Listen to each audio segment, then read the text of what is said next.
Bueno, estamos en las conversaciones de invierno, primera parte del año 2020.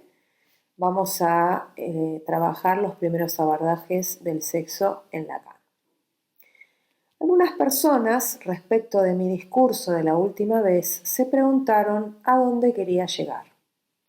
Quizá resulte más necesario preguntarse de dónde parto o incluso de dónde quiero hacerlos partir, lo cual ya tiene dos sentidos.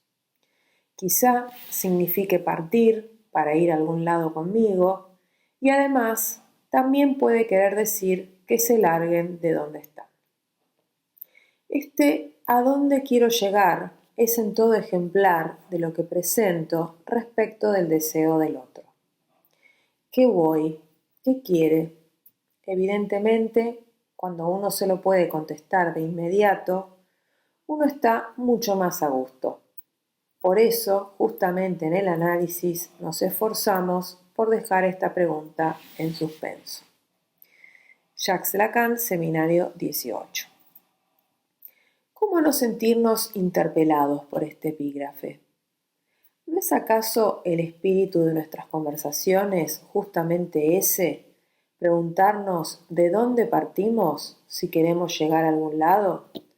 Además de que como analistas es mejor dejar algo en suspenso antes que precipitar una respuesta. Con esta consigna vamos a abordar los primeros aportes lacanianos al tema del sexo. Para eso tomé los escritos Die Bedeutung des Phallus, la significación del falo, y el seminario sobre la carta robada de 1958 y 1956 respectivamente, escritos que Lacan retoma a la altura del seminario 18 como referencias importantes más de 15 años después. Encontré el epígrafe durante la lectura del seminario mencionado de un discurso que no fuera del semblante. Lacan está haciendo en ese seminario un esfuerzo por dar cuenta de la diferencia y hasta oposición entre lo que considera discurso, semblante por un lado y la escritura, la letra y lo real por el otro. En ese camino de diferenciación entre el significante y lo escrito, nos advierte que aún no abordó en estos términos lo que atañe al término sexualidad, a la relación sexual. Lacan afirmará allí, dando un paso más, que el acto sexual no puede inscribirse. No hay relación sexual en tanto no hay ningún modo de inscribirla. Entonces, si no hay relación sexual en tanto imposibilidad de escribirla, ¿cuál es el trato posible para el ser hablante con el goce sexual? No vamos a ahondar en los desarrollos de este seminario, ya lo haremos en otras conversaciones, pero sí quería resaltar algunas afirmaciones que me sirvieron de lectura para introducir este trabajo y que además justifican la importancia de repasar nuestro punto de partida si queremos entender hacia dónde vamos. La primera cuestión que subraya es la fórmula lacaniana que ya todos conocemos y que sigue vigente hasta el final. El inconsciente está estructurado como un lenguaje. Así lo dice Lacan.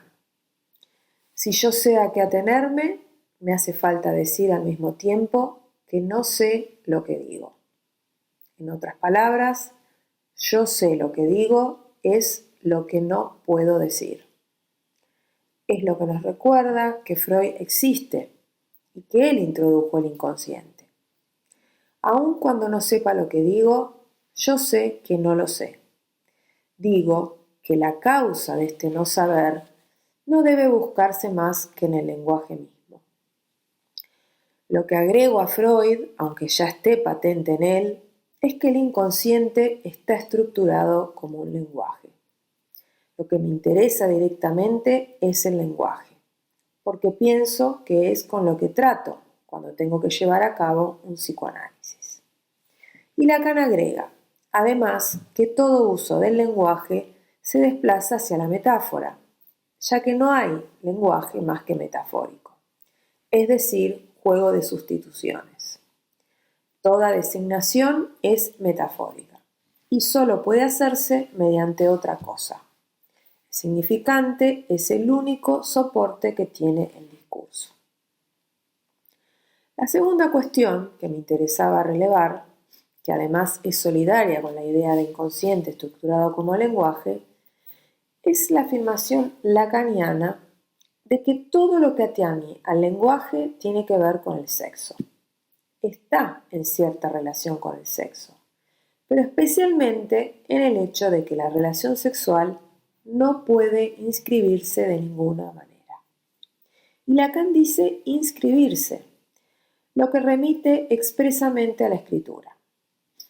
Es decir, que el lenguaje no puede dar cuenta de la inscripción efectiva de lo que sería la relación sexual en la medida en que pondría los dos polos, los dos términos que se llamarían hombre y mujer, sexos especificados por lo masculino y lo femenino.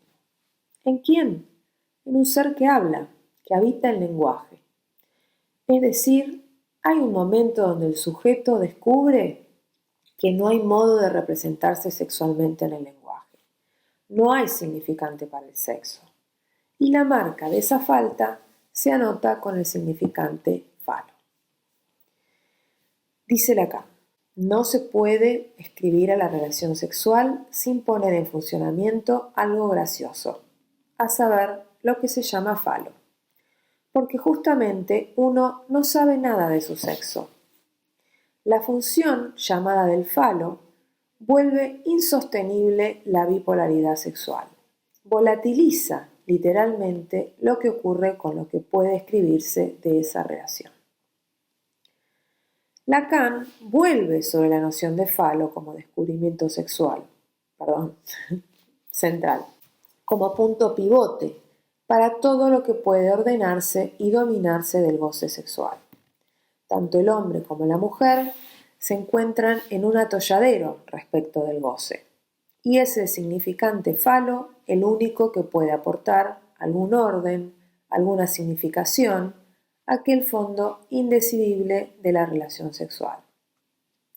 A propósito del falo y su función, y aquí nos metemos de un salto en nuestro texto de referencia, dice: yo más bien insistiría que die Bedeutung des Phallus, la significación del falo, es en realidad un pleonasmo. No hay en el lenguaje más Bedeutung que el falo. No hay en el lenguaje más significación que el falo. ¿Cuál es esa significación? Nos encontramos de entrada con lo que Lacan quiere dar por sabido. El complejo de castración inconsciente tiene una función de nudo.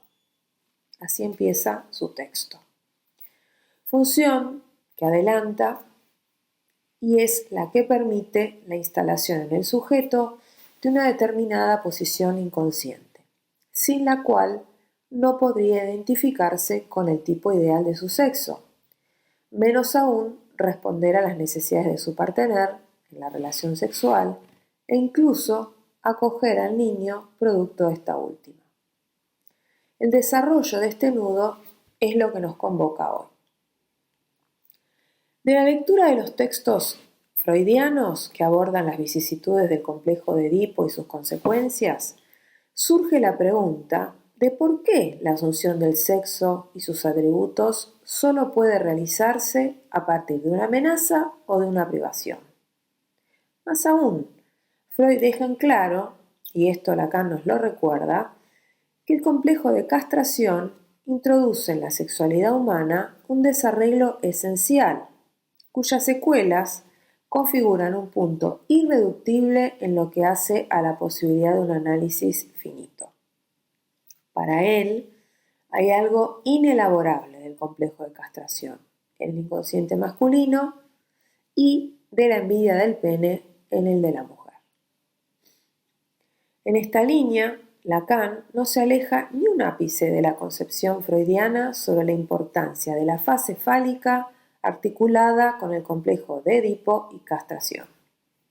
Es un hecho constatable en la clínica que lo que juega un papel central para el sujeto es el falo, independientemente de la diferencia sexual anatómica. Esa diferencia no se reduce a un mero dato biológico, si bien no es lo mismo tenerlo que no tenerlo, al pene.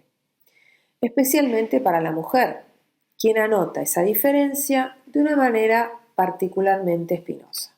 Ante la ausencia de pene, la niña se considera castrada, privada de falo. En primer lugar, esa privación la hará recaer sobre la madre y en segundo momento sobre el padre.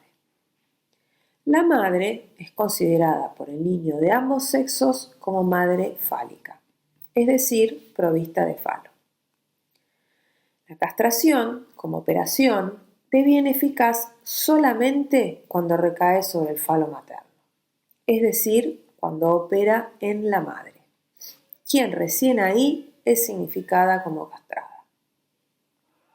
Es por estos puntos que Lacan no quiere desconsiderar, como sí lo hicieron los postfreudianos, el lugar central y regular de la fase fálica, tanto en el niño como en la niña, y la importancia que tiene en este primer periodo de organización genital infantil. La prevalencia del atributo fálico, junto con el goce masturbatorio que en la niña queda localizado en el clítoris elevado a la función de falo, hace que por lo menos hasta la declinación del complejo de Edipo, para ambos sexos la vagina queda excluida como lugar de penetración genital.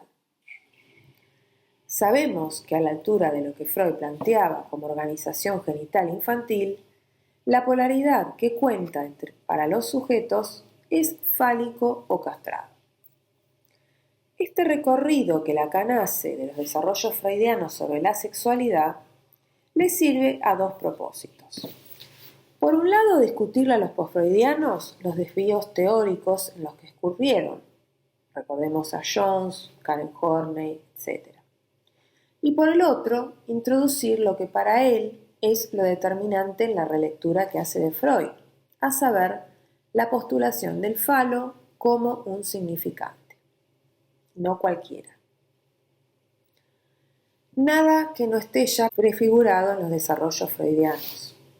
En su doctrina, el falo no es una fantasía, no es un objeto parcial, interno, bueno o malo, tampoco es un órgano, pene o clítoris que simboliza. El falo es el significante destinado a designar en su conjunto los efectos del significado. En tanto, es el significante el que los condiciona por su presencia de significante. ¿Cuáles son esos efectos? Principalmente que las llamadas necesidades del hombre, por el hecho del que habla, pasan por el lenguaje. Y en ese pasaje, indefectiblemente, hay algo que queda enajenado. La pura necesidad queda perdida. Y lo que tenemos es la demanda que se constituye en el lugar del otro. El mensaje retorna desde el otro en forma de demanda, articulada con los significantes del otro. Estamos en el primer piso del grafo. Ahora bien, por la propia incidencia significante entre la necesidad y la demanda se introduce una diferencia que llamaremos deseo. Recordemos aquí la llamada experiencia de satisfacción en Freud o la diferencia radical entre la satisfacción esperada y la satisfacción lograda. Deseo, cuyo carácter paradójico, errático e incluso escandaloso permite distinguirlo de la necesidad. Es decir, que así como no se puede reducir el deseo al apetito de la necesidad, tampoco podemos reducir la demanda a las satisfacciones que reclama. Sabemos que en la demanda habita el deseo, que se trata siempre de otra cosa.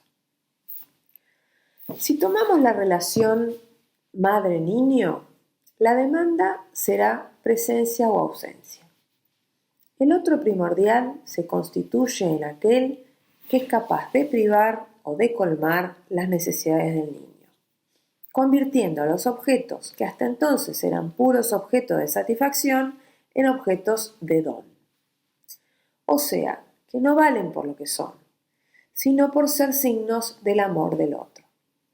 La demanda anula todo lo que puede ser concebido como satisfacción de la necesidad, transmutándolo en prueba de amor. Ahora bien, en este circuito de demandas entre el sujeto y el otro hay un más allá, que no queda subsumido a lo incondicionado de la demanda. ¿Qué es ese más allá? Esa diferencia que la desborda es el deseo, que no es ni el apetito de la satisfacción ni la demanda de amor, sino lo que resulta de la sustracción del primero a la segunda. Lacan dice que a lo incondicionado de la demanda, el deseo sustituye la condición absoluta. El deseo restituye algo de la particularidad abolida en la demanda. Después podemos volver sobre este tema. ¿Cómo juega esa dialéctica del deseo y la demanda de amor en las relaciones entre los sexos? Los parteners no pueden bastarse por ser sujetos de la necesidad, que no existe, ni objetos de amor, sino que deben ocupar el lugar de causa del deseo. ¿Cómo situamos ese lugar, que en el campo de la relación sexual aparece siempre como enigmático? Es aquí donde el falo se esclarece por su función. El falo se erige como el significante privilegiado que señala la razón del deseo del otro. Es decir, repito, se erige como el significante privilegiado que señala la razón en el sentido matemático del término razón del deseo del otro. Esa prueba del deseo del otro, el sujeto la aprende en la medida en que lo que la madre desea es el falo, y que entonces podría ofrecerse como teniendo algo que la colmaría. Sin embargo, lo que tiene para ofrecer no vale más que lo que no tiene para responder a su deseo de falo. Con este reconocimiento de la castración en la madre, se sella la conjunción del deseo con el significante fálico que es su marca. Dice Lacan, las relaciones entre los sexos, a partir de allí, girarán en torno a un ser y a un tener respecto del falo.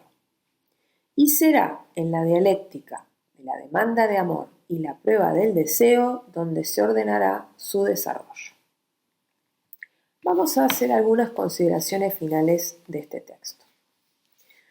Habíamos dicho recién que las relaciones a partir de la castración giran en torno a un ser y a un tener. Pero, dice Lacan, en ambos sexos se juega más bien un parecer que se sustituye al tener. De un lado, para proteger al falo, y del otro, para enmascarar la falta. La mujer, para ser el falo, es decir, el significante del deseo del otro, estará dispuesta a rechazar una parte esencial de su feminidad en la mascarada. Recordemos que para el acceso a la feminidad debió renunciar al onanismo fálico. Sin embargo, se ofrece siendo el falo, ¿no? Es por lo que no es, por lo que pretende ser amada y deseada. Por allí va su demanda de amor. En cuanto a su deseo, encontrará su significante en el cuerpo del hombre, sobre quien dirige su demanda, ya que por la función del significante, el órgano pene quedará revestido tomando el valor de fetiche. Para la mujer, coincide sobre el mismo objeto la demanda de amor y un deseo que encuentra en él su significante. Para el hombre las cosas son diferentes. Ya Freud lo advirtió admirablemente en la particular degradación de la vida amorosa. Su demanda de amor, el hombre la dirigirá sobre aquella que se ofrece como falo, dando lo que no tiene. Pero su deseo quedará por esa degradación siempre dirigido a la otra mujer, que puede significar ese falo a títulos diversos, la puta, la virgen, etc. Pero siempre es la otra mujer. En el caso de la homosexualidad masculina, el deseo se constituye conforme a la marca fálica, mientras que la homosexualidad femenina, dice Lacan, se orienta sobre la decepción que refuerza la vertiente de la demanda de amor. Recordemos a la joven homosexual como Freud la describe o la explica en realidad. Un subrayado aparte merece la función de la máscara en estas vicisitudes, ya que si bien pareciera una estrategia de la feminidad, recordemos lo que dijimos antes, en cuanto a ocultar la falta de falo, es curioso que la llamada ostentación viril en el hombre parezca femenina en este sentido. ¿Qué es lo que se oculta tras esa ostentación? Aquí reaparece el parecer que habíamos mencionado al comienzo. Bien, hasta aquí el texto trabajado sobre la significación del falo. Vamos a hacer algunas consideraciones sobre el seminario de la carta robada. Lacan trabaja, sabemos, sobre el cuento que Poe traduce bajo el título La Lettre Volée. El original se llama The Purloined Letter, que es el que Lacan rescata porque le permite establecer una diferencia entre los verbos stolen y purloined, ¿no? Que sería stolen es robada, el verbo más común. Purloined es de origen anglo-francés y hace alusión en su etimología a poner de costado, desviar, prolongar, retardar, poner en souffrance en francés. Es decir, que lo que nos adelanta el título de Purloined Letter es que se trata de una carta que, teniendo un destinatario y un trayecto que le es propio, por diversas razones terminará siendo desviada, distraída, prolongada en su recorrido, y veremos cómo ese desvío producirá efectos determinantes sobre cada uno de los sujetos que llegan a detentar la carta. Lacan indica que el verdadero tema del cuento de Poe es la carta y la tomará como significante, destacando su rasgo característico. Como significante, el desplazamiento a lo largo de la cadena. De este modo, nos conduce a su concepción del orden simbólico. No puede ya concebírselo como constituido por el hombre, sino como constituyéndolo. Y la carta, al igual que el desplazamiento significante, irá imprimiendo por su propia circulación efectos en los sujetos a quienes toca en ese recorrido. Además, como significante, sabemos que no porta un sentido adherido, una significación fija. Con ese desplazamiento irá adquiriendo diferentes sentidos. Carta de amor, carta de traición, amenaza o confidencia. Una carta es precisamente una palabra que vuela. Si puede haber cartas robadas, es porque hay hojas volantes. La carta se va, se pasea sola. Es también un lenguaje que está ahí y existe por ser lenguaje. Pero también es otra cosa, cumple una función particular, inasimilable a ningún objeto humano. La narración de Poe nos muestra cómo el desplazamiento del significante determina a los sujetos en sus actos, en su destino, en sus rechazos y cegueras, sin importar sus dotes innatas, su logro social, sin considerar el carácter o el sexo. Bueno, vamos a ver brevemente la estructura del cuento y la lectura que Lacan hace de él. El cuento se puede dividir en dos grandes escenas. La primera, que podríamos llamar de la carta robada, y la segunda, de la carta que es recuperada. Lacan las analiza en términos de estructura.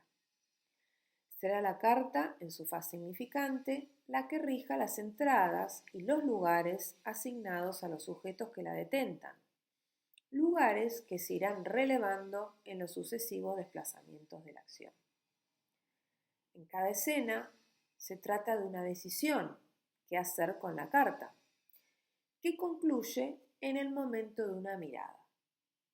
Hay 3 tiempos que ordenan 3 miradas soportadas por 3 sujetos encarnados en personajes diferentes. O sea, 3 tiempos, 3 miradas y 3 sujetos. La primera escena consta de 3 actores: el rey, la reina y el ministro. La segunda escena, que Lacan separa, la componen el jefe de policía, el ministro y el inspector Dupin. Hay un cuarto personaje en ambas escenas. Para Lacan se trata de la carta y la toma como el resto de la operación. Lacan se pregunta qué es lo que se repite en esta estructura que va marcando a los sujetos que participan de ella. Y responde: del hecho de que la carta se encuentra en su France, son ellos los que lo van a padecer. Al caer en su posesión, es su sentido el que los posee. O sea, es el sentido de la carta el que los posee a ellos. Solo destacaremos aquí el sentido con el que queda marcado el ministro, una especie de héroe del drama, sentido que nos permite establecer un diálogo entre los 2 textos que trabajamos. Lacan dice que el ministro, al tomar posesión de la carta, abandona el efímero triunfo que le otorgó el robárselo a la reina. Su posesión lo coloca inmediatamente en el lugar que ocupaba ella, o sea, lo feminiza. ¿Por qué? Porque lo obliga a jugar el juego del que esconde, adoptando el papel de la mujer, simbolizada por la reina en este caso. Cuando cree que se apodera de la carta, es ella la que se apodera de él. No solo la disfraza dando la vuelta, sino que la transforma mediante una escritura femenina en una carta que se dirige a sí mismo. Pero no logra engañar a Dupin, quien ve en la ostentación viril que el personaje despliega en su despacho un artificio que lo delata. Es solo una fachada. Y lo conduce a descubrir el escondite de la carta.